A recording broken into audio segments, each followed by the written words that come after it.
Nice. So actually నేను ఆర్టిస్టులు కొంతమందిని కొన్ని క్వశ్చన్లు అడుగుతా, ఇప్పుడు మిమ్మల్ని కూడా అడుగుతా. లైక్ ఎన్ని డ్రెస్సెస్ ఉన్నాయి, ఎన్ని శారీస్ ఉన్నాయి మీ ఇంట్లో వార్డ్రోబ్ లో? చాలా ఉంది యాక్చువల్లీ. హైదరాబాద్ ఇంట్లో ఉంది, బెంగళూరు ఇంట్లో ఉంది, మైసూర్లో ఉంది. చెప్పాలంటే ఒక పెద్ద లారీలో వేయొచ్చు అంత బట్టలు ఉంది. పెద్ద లారీలో వేయచ్చు. మీరు కూడా రిపీట్ చేయరా? వేసని వేయకుండా ఉండదని ట్రై చేస్తారా? ట్రై చేస్తా. ఓకే. వేసుకున్నది వేయడానికి బాధేస్తుంది, కానీ ఒక్కొక్కసారి తప్పదు.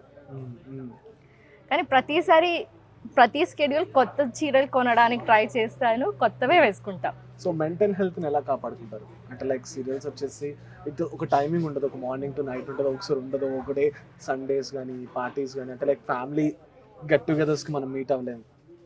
It's near to our heart, right? So ఆ మెంటల్ హెల్త్ ని ఎలా మేనేజ్ చేస్తాను. సో ఫస్ట్ ఆఫ్ ఆల్ నా మెయిన్ స్ట్రీమ్ వచ్చేసి ఇదే యాక్టింగ్ స్ట్రీమే, కాబట్టి నేను కొంచెం ఏదైనా ఇంపార్టెంట్ ఉంటేనే, ఫంక్షన్స్ అలాంటివి చాలా ఇంపార్టెంట్ ఉంటేనే వెళ్తా.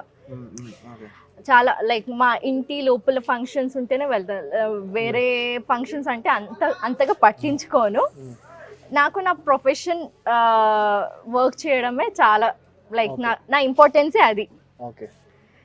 సో మార్నింగ్ నుంచి రాత్రి దాకా లైక్ హీరోయిన్ అంటే ఆల్మోస్ట్ అన్ని సీన్స్లో మేమే ఉంటాము. సో ప్రతి ఒక్క నిమిషం, ప్రతి ఒక్క సెకండ్ చాలా బిజీ ఉంటాము. ఒక్కొక్కసారి ఇలా కూర్చోడానికి కూడా టైం దొరకదు.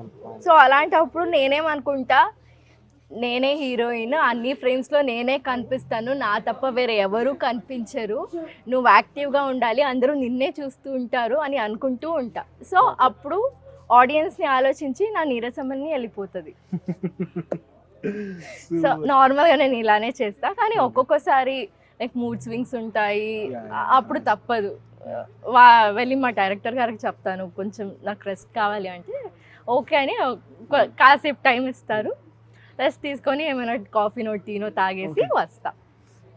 సో అందరూ సపోర్టివ్గా ఉన్నారు అని చెప్తున్నా.